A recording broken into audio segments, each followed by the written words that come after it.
Hello learners, कैसे हो सभी। आपके एग्ज़ाम्स काफ़ी अच्छे से चल रहे होंगे और आने वाले एग्ज़ाम्स की भी आप अच्छे से तैयारी कर रहे होंगे। मैं सत्यनारायण शर्मा अनअकैडमी से आपका हिंदी एजुकेटर।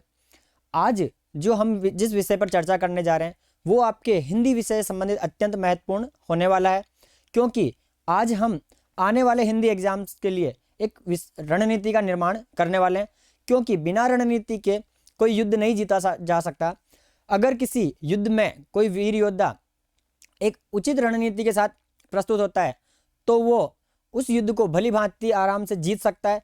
उसी तरह से एक उत्तम विद्यार्थी उसी को माना जाता है जो युद्ध के मैदान अर्थात आपका जो एग्जामिनेशन हॉल है उसमें आपके द्वारा साल भर से किए गए मेहनत को सही ढंग से प्रस्तुत करे और अच्छे अंक हासिल करे। तो आपकी उसी तैयारी को और भी ज़्यादा उड़ान देने के लिए अनअकैडमी आपके लिए लेकर आया है बुलसाइज बोर्ड बूस्टर प्रोग्राम।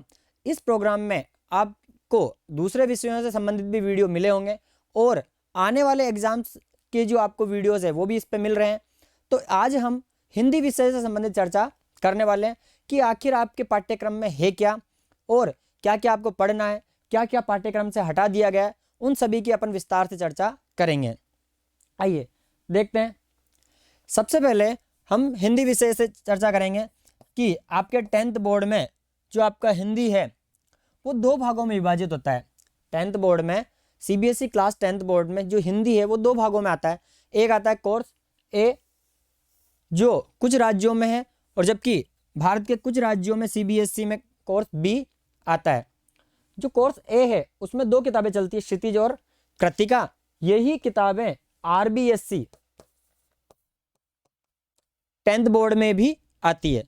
जबकि कोर्स बी में स्पर्श और संचयन भाग 2, स्पर्श और संचयन भाग 2 आपके आता है। स्पर्श और संचयन भाग 1 जो आपके क्लास 9th में आप पहले से ही पढ़ चुके हैं। आज हम कोर्स बी स्पेशली इसके बारे में चर्चा करेंगे। कोर्स ए के बारे में भी कुछ दिनों में आपको वीडियोस मिल जाएंगे, तो जिन स्टूडेंट्स के कोर्स ए है वो भी अपने एग्जाम्स की काफ़ी अच्छे से तैयारी कर पाएंगे। आइए आगे देखते हैं। आपको पता ही होगा कि आपका सीबीएसई क्लास 10 जो कोर्स बी वाला है उसमें जो पेपर आने वाला है वो दो भागों में विभाजित होगा। एक होगा आपके विकल्पात्मक, एक आपके होगा विकल्पात्मक और एक आपके होगा वस्तुपरक। विकल्पात्मक को आप एमसीक्यूज बोल सकते हो, जबकि वस्तुपरक जो होगा उसको आप सब्जेक्टिव बोल सकते हो। आपके विकल्पात्मक जो प्रश्न है उसमें 40 अंक केवल और केवल आपको एमसीक्यू फॉर्म में मिलने वाले हैं और 40 अंक का आपका सब्जेक्टिव होने वाला है। इन्हीं को अपन आगे विस्तार से चर्चा करने वाले हैं। देखिए, जो आपका वस्तुपरक है वो उसमें आपको राइटिंग पोर्शन टाइप में है तो उसमें काफ़ी लिखना है। तो अधिकतर बच्चों की ये कंप्लेंट रहती है कि सर हमारा पेपर छूट गया है। तो वो पेपर इसलिए छूटा है क्योंकि हमने विकल्पात्मक पोर्शन जो है उसमें ज़्यादा टाइम दे दिया है। आपको विकल्पात्मक जो आपका भाग है उसके अंदर ज़्यादा से ज़्यादा समय को आपको बचाना है ताकि आप समय का यहाँ पर सही यूटिलाइज कर सकें।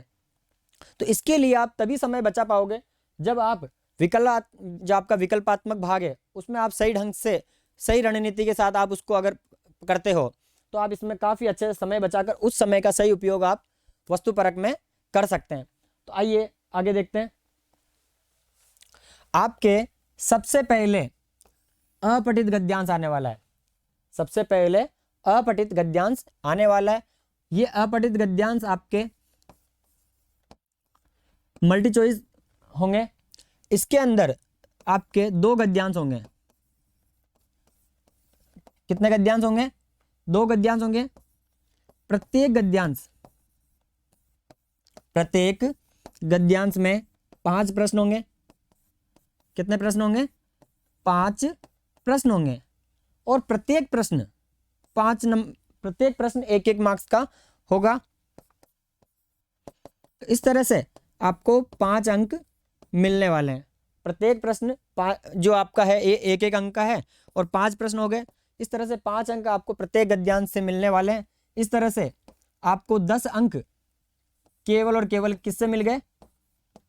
अपठित गद्यांश से। अपठित गद्यांश से आपको 10 अंक मिल रहे हैं, परंतु उसके अंदर प्रश्नों का जो आप उत्तर दोगे उस समय काफ़ी ज़्यादा सोच विचार के देना होगा, क्योंकि एमसीक्यूज जो बेस्ड जो क्वेश्चंस होते हैं उसमें एक सबसे बड़ी जो समस्या ये होती है कि या तो नंबर आएगा और या फिर पूरा ही ले जाएगा, या तो आएगा या फिर पूरा ही ले जाएगा। सब्जेक्टिव पार्ट में तो क्या होता है कि अगर आपने कुछ लिखा है तो कुछ के नंबर आपको मिलने के चांसेस होते हैं, बट यहाँ पर जो भी या तो आएगा पूरा ही आएगा और नहीं आएगा तो बिल्कुल भी नहीं आएगा। तो अपठित गद्यांश को हम विस्तार से आगे देखेंगे आने वाले वीडियोस में, आखिर कहाँ कहाँ बच्चे अपठित गद्यांश को सॉल्व करते समय समस्या महसूस करते हैं, या फिर कहाँ पर वो कौन सी गलतियाँ करते हैं, उन गलतियों से कैसे बचा जाए, इसके बारे में हम विस्तार से आगे चर्चा करेंगे। आगे देखते हैं आपका व्याकरण खंड। व्याकरण खंड अत्यंत महत्वपूर्ण भाग है। वैसे देखा जाए तो व्याकरण खंड आपको केवल 16 अंक दे रहा है, बट इसके अलावा भी व्याकरण के बहुत सारे ऐसे बिंदु होते हैं जिनको आपको सामान्य पढ़कर ही जाना है। क्यों? क्योंकि वो पूरा व्याकरण कहीं ना कहीं आपकी भाषा से संबंधित जो आप दूसरी त्रुटियां करते हो उनके सुधार में आपके लिए सहायक होगा। मुख्य व्याकरण खंड में आपके 4 बिंदु लिए गए हैं। मुख्य व्याकरण खंड में आपके 4 बिंदु है।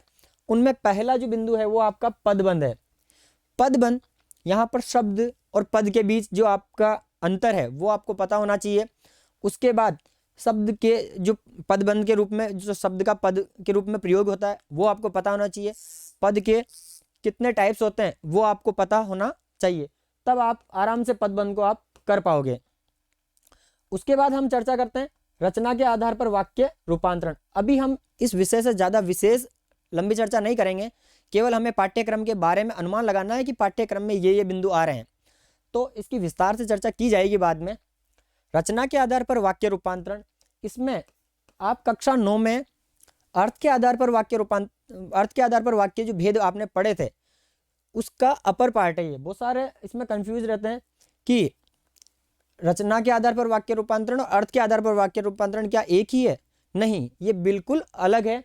आपको केवल रचना के आधार पर पहले तो वाक्य के भेद याद होने चाहिए और उनका परिवर्तन याद होना चाहिए कि कौन सा वाक्य किस में बदल रहा है और कौन से वाक्यों को किस में बदलते समय किन शब्दों का प्रयोग करने से वाक्य बदल जाता है। इसका हम विस्तार से आगे देखेंगे।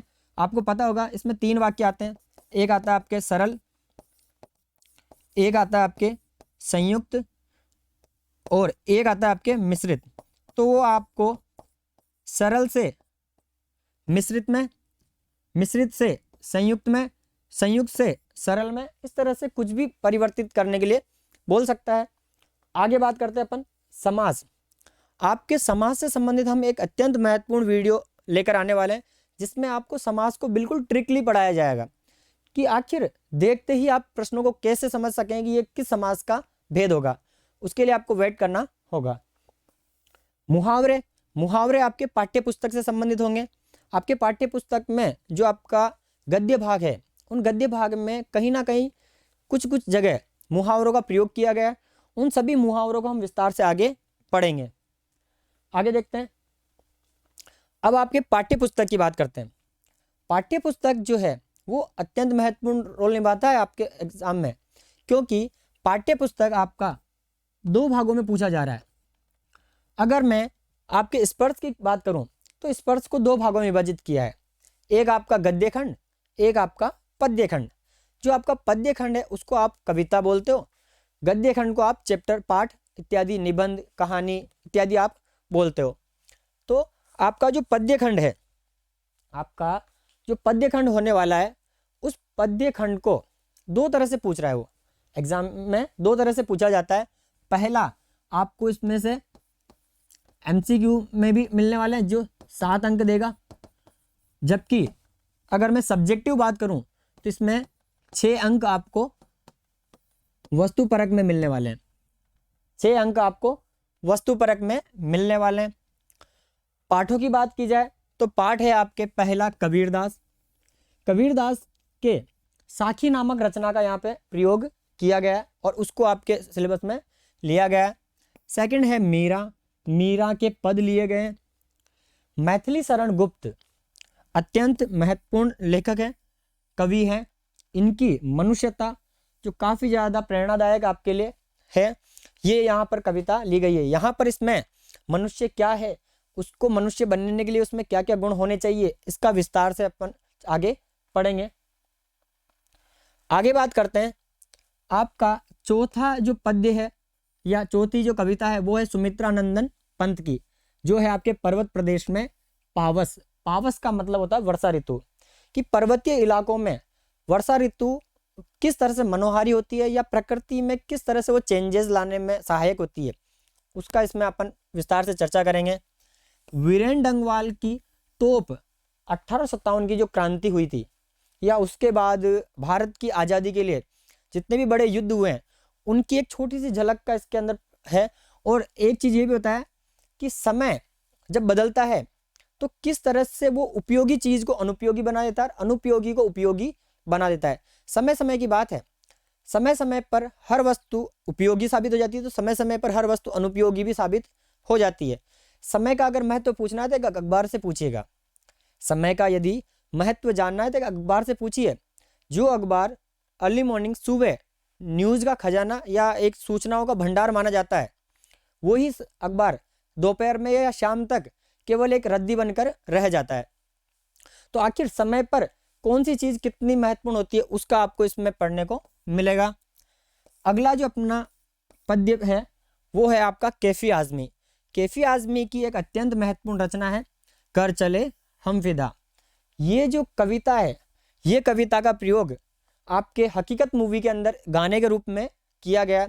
इसके अंदर आपने सुना भी होगा, जब भी देश आज़ादी के जो दिन है, चाहे वो 15 अगस्त हो या 26 जनवरी हो, उन पर कहीं ना कहीं विद्यालयों में किसी बड़ी संस्था में ये गाना जरूर चलता है कि कर चले हम फिदा जानो तन साथियों, अब तुम्हारे हवाले वतन साथियों।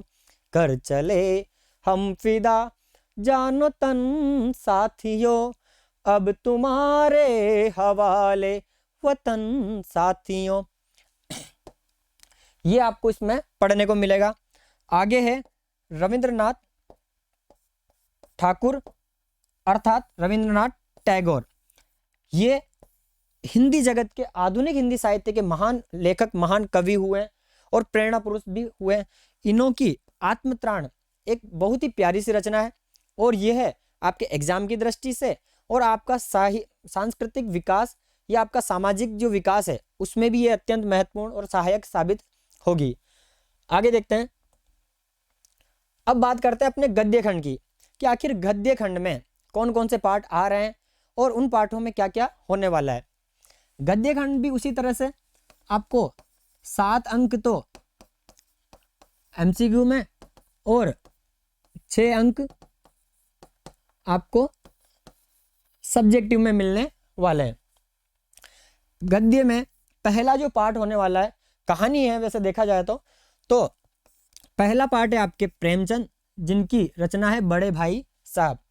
बड़े भाई साहब समाज के उस दृष्टि मतलब समाज के उस भाग को दिखाता है जिसमें एक बड़ा भाई छोटे भाई के लिए प्रेरणा पुरुष साबित होता है, या फिर छोटा भाई किस तरह से बड़े भाई के द्वारा किए गए कार्यों का अनुसरण करने की कोशिश करता है, किस तरह से समाज में ऐसी बंधन या ऐसे रीति रिवाज हैं जिसमें बड़ों को छोटों के सामने अच्छा बनने के लिए कुछ जगह अपनी इच्छाओं को भी मारना पड़ता है। इसका हम आगे इसमें देखेंगे। सीताराम सेकसरिया ये भी एक महत्वपूर्ण लेखक हुए हैं। इनकी एक रचना है डायरी का एक पन्ना। ये आपके स्वतंत्रता संग्राम से संबंधित पाठ है। इसके अंदर एक दिन की जो डायरी है उसके अंदर एक अंश का वर्णन किया गया है जिसमें कोलकाता में होने वाले स्वतंत्रता संग्राम की लड़ाई के लिए की जाने वाली तैयारियों का वर्णन है। आगे है लीलाधर मंडलोई। लीलाधर मंडलोई सांस्कृतिक आंचल या यूं कह सकते हो आप जगह जगहों के जो क्षेत्रीय आंचल वाली जो कविताएं या रचनाएं लिखने में प्रसिद्ध हुए हैं। इन्हों की ततानरा वामिरो कथा बहुत ही प्रसिद्ध, बहुत ही लोगों को अच्छी लगने वाली एक कथा थी, जिसके अंदर ततानरा और वामिरो नामक 2 प्रेमी युगल है, उनका इसके अंदर वर्णन है।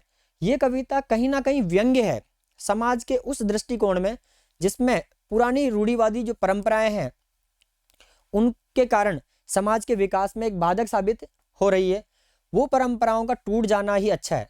इसमें यह बताया है कि जब कोई परंपरा आपके विकास को अवरुद्ध कर दे, जब भी कोई परंपरा आपके विकास को रोक दे, उसके अंदर ब्रेकर के रूप में काम करे, तो उस परंपरा का टूट जाना ही अच्छा है। चाहे वो घूंघट प्रथा हो, चाहे वो जाति प्रथा हो, ये सभी परंपराओं का अब टूट जाना, या उसमें टूटना ना कहकर अपन यूं कह सकते हैं उसमें थोड़ा सा बदलाव होना जरूरी है।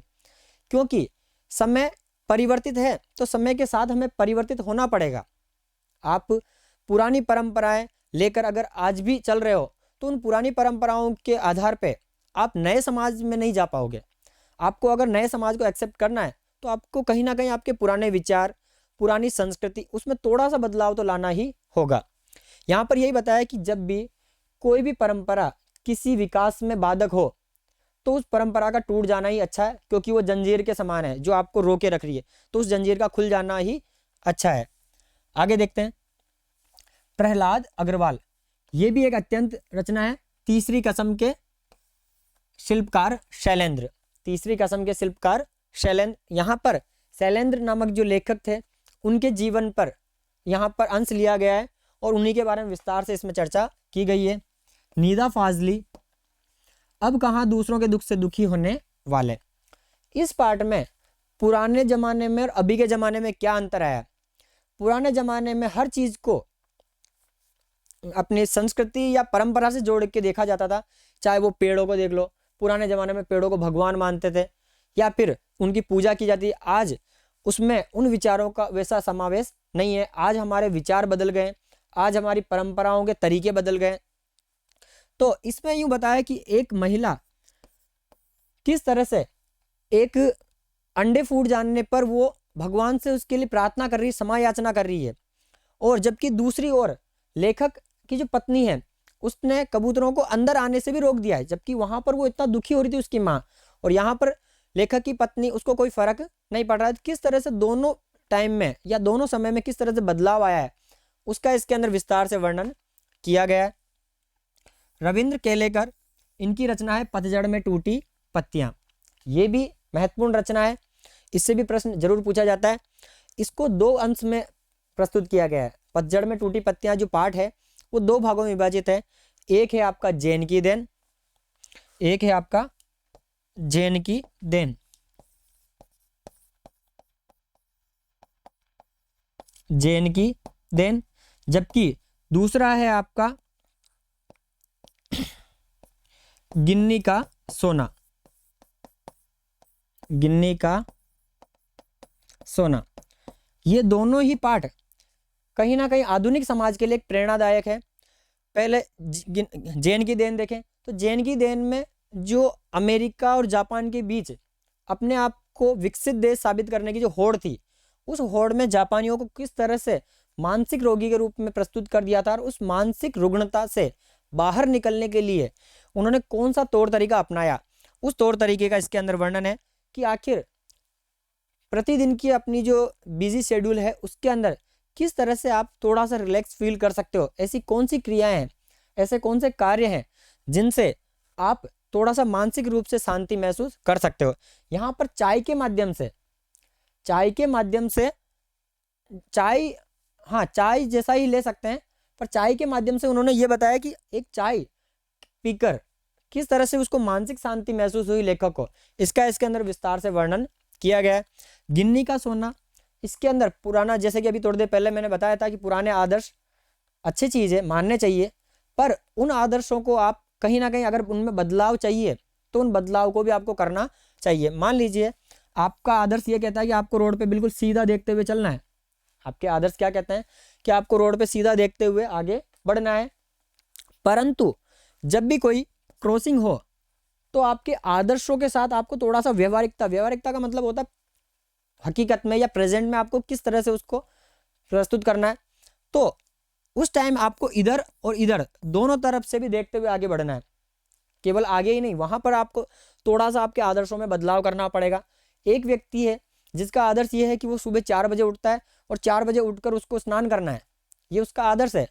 परंतु यदि उसके आदर्श में वो बीमार हो गया हो और उस बीमारी के समय डॉक्टर ने उसको क्लियरली सजेस्ट कर रखा है कि आपको जल्दी नहीं नहाना है या ठंडे पानी से बच के रहना है, तो वहाँ पर उसके आदर्शों में थोड़ा सा उसको व्यवहारिकता भी मिलानी पड़ेगी। उसका इसके अंदर विस्तार से वर्णन किया गया है। हबीब तनवीर, इनकी महत्वपूर्ण रचना कारतूस, जो 1857 क्रांति और उसके बाद अंग्रेजों के लिए जो लोग, जो वीर योद्धा जो खड़े हुए थे, अंग्रेजों को परेशान किया था या अंग्रेजों को भारत से निकालने के लिए उन्होंने प्रयास किए थे, उन्हीं प्रयासों में एक वीर योद्धा है वजीर अली। उनकी इसके अंदर काफ़ी विस्तार से एक नाटकीय रूप से यहाँ पर अंश लिया गया है और उस नाटक की अंश में ये बताया है कि कैसे एक वीर योद्धा दुश्मन के पहरे में जाकर या दुश्मन के इलाके में जाकर वहां से दुश्मन को डराकर वो बाहर आ गया और कैसे उस दुश्मन की स्वयं मतलब उस वीर योद्धा की उसके ही दुश्मन ने उसकी तारीफ करी, वो इसके अंदर आपको देखने को मिलेगा। आगे देखते हैं।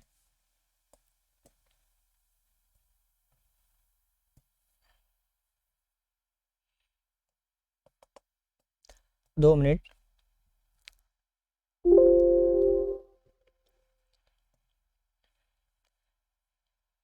आगे देखिए, अब है आपके सेकंड किताब जिसमें